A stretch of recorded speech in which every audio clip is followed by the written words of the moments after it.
بسم الله الرحمن الرحیم د بریا یوټیوب چینل د فوټوشاپ شپاړسمې ویډیو ته ښه راغلاست. دوستانو زه بیا هم عبدالظاهر ستاسو په خدمت کې یم. دا ویډیو به امکان لري چې د فوټوشاپ اخره ویډیو شي، ځکه چې هغه ټول ضروري کمانډونه کوم چې په فوټوشاپ کې وه هغه ما په د 14 ویډیوګانو کې پوره کړل. بیا هم که آینده کې کوم ډیزاین یا کوم بعضې نوي کمانډونه راتله د هغه په هکله به زه تاسو ته ویډیوګانې جوړوم. نو دوستانو که ویډیو م خوښه شي چینل مې در سره سبسکرایب کړئ او در سره شیر یې کړئ تر څو نور دوستان هم ورته لاسرسی پیدا کړي. راځو په دې ویډیو کې دوستانو موږ تاسې د ایمیج اجسټمنټ په هکله چې د عکس لپاره یو ډیر ضروري په دې هکله تاسو ته معلومات در کوم.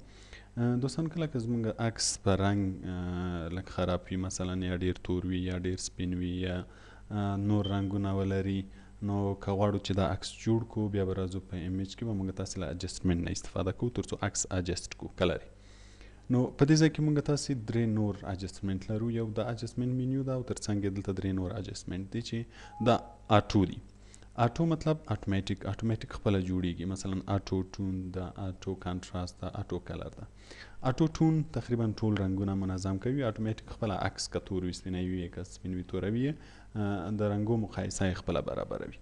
که چیرې موږ تاسې آټو کانټراست کلیک کوو دا بیا کانټراست، مثلا که عکس لږ تور وي یا سپین وي یا خړ وي نو دا بیا سموي. نو اوس که وګورو مخکې داسې وو او اوس داسې شو. تر څنګ یې بیا موږ تاسې آټو کلر لرو چې دا هم مکمل رنګونه یې منظم کوي تر څو عکس رنګ صحیح شي. نو دا درې چې دي آټو دي چې په خپل چې موږ کله کلیک ور باندې کوو نو په خپل عکس تر یو حده پورې رنګ یې برابروي. خو که چیرې موږ تاسې نو که دا اجسټمنټ موږ تاسو ته کفایت نه کوي، مثلا له دې ځای نه کوم یو ور باندې اپلای کوم رنګ یې ډېر زیات نه سمیږي، نو له هغه نه وروسته بیا موږ تاسې له دې اجسټمنټ نه استفاده کوو. په دې اجسټمنټ کې ډېر زیات اجسټمنټونه موږ تاسې لرو چې زه به تاسو ته هغه ډېر زیات چې استعمالیږي او ډېر مهم دی هغه درته وایم او نور یې تاسې خپله کتلی شئ. په دې کې موږ تاسې اول به برایټنس او کانټراست لرو. برایټنس او کانټراست داسې یو عکس لپاره لکه دا عکس که موږ تاسې وګورو چې لږ خړ ده یا ډېر تور ده یا ډېر سپین وي، په هغه صورت کې موږ تاسې برایټنس او کانټراست ور باندې اپلای کوو. په دې کې موږ تاسې برایټنس جدا لرو، کانټراست جدا لرو. مثلا که عکس تور وي زه کولی شم چې دلته تر یو حده پورې روښانه یا رایټ کړم، او که غواړم چې رنګ یې هم لږ تیز شي نو کولی شم چې کانټراست یې هم ورته زیات کړم تر څو رنګ یې هم تیز شي. او که کانټراست کموم نو امکان لري چې عکس به خړ شي، او که برایټنس کموم نو امکان لري چې عکس زیات تور شي. نو له دې ځای نه کولی شو چې مثلا زه برایټنس هم یو څه زیات کړم، کانټراست هم یو څه زیات کړم تر څو عکس یو څه روښانه شي. نو اوس که وګورو مخکې دا رقم و او اوس داسې شو. نو دا برایټنس او کانټراست شو. له دې نه وروسته موږ تاسې لیولز لرو. لیولز دوستانو په دې کې موږ تاسې درې رنګه زیات اجسټ کولی شو. که چیرې عکس ډېر زیات تور وي، که چیرې عکس ډېر زیات سپین وي، او یا عکس ډېر زیات خړ وي، نو بیا موږ تاسې کولی شو چې له لیولز نه استفاده وکړو. په دې کې هم موږ تاسې درې هینډله دلته لرو. دا د سپین لپاره ده، وینې دا د خړ لپاره ده او دا د تور لپاره ده. اوس مثلا که زه دا موو کوم زما عکس به تورېږي، که دا موو کوم عکس به سپینېږي، او که خړ د سپینو خواته ځم تورېږي، او که د تورو خواته راځم بیا سپینېږي. نو له دې ځای نه هم موږ تاسې کولی شو چې عکس مثلا که ډېر زیات تور وي سپین یې کړو، کولی شو چې لږ کانټراست هم له دې ځای نه تقریبا ورته برابر کړو. نو اوس که یې زه اوکې کوم نو مخکې به داسې وو او اوس داسې شو. تر څنګ موږ تاسې په لیولز کې موږ تاسې دلته یو درې آپشنه بیا لرو چې د تورو خړو سپین لپاره دي. له دې ځای نه هم موږ تاسې کولی شو چې عکس اجسټ کړو.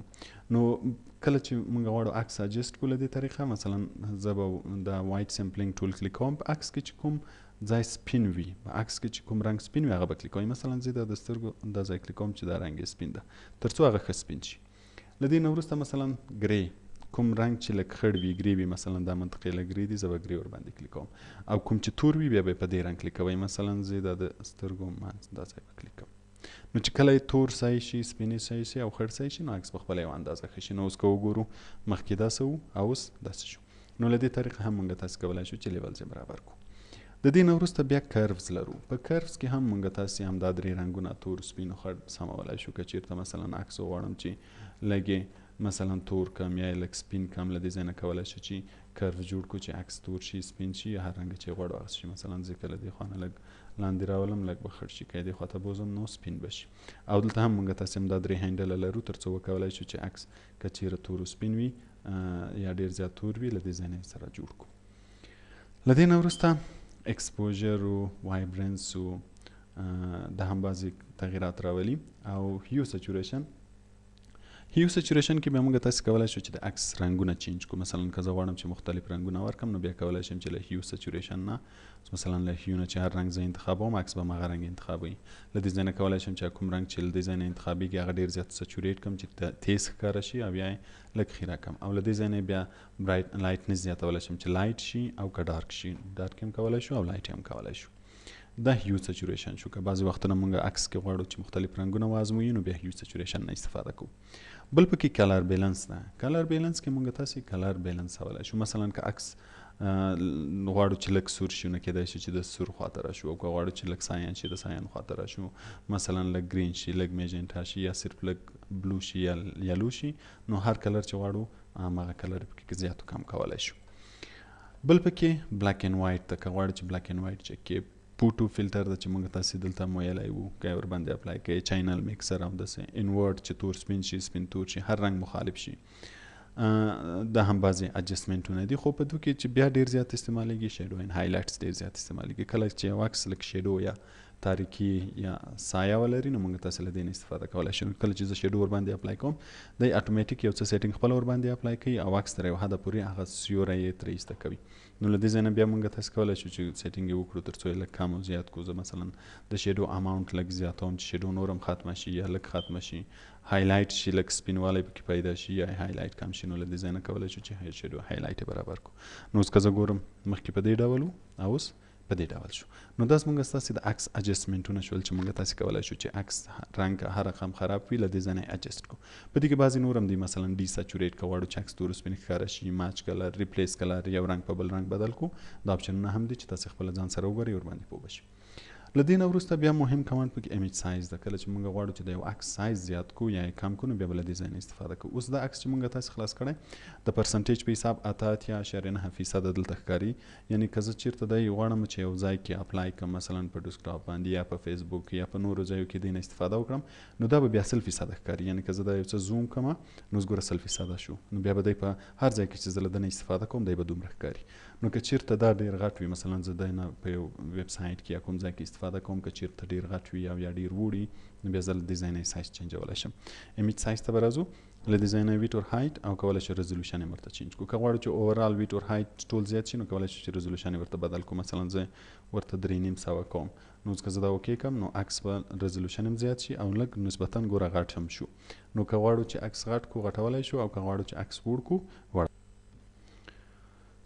دا د ایمیج سایز شو. له دې نه وروسته ایمیج روټیشن هم شته. که غواړئ چې روټیټ یې کړئ او بعضې نور کمانډونه هم دي چې ډېر ساده دي، کولی شو چې تاسې ځان سره وګورئ.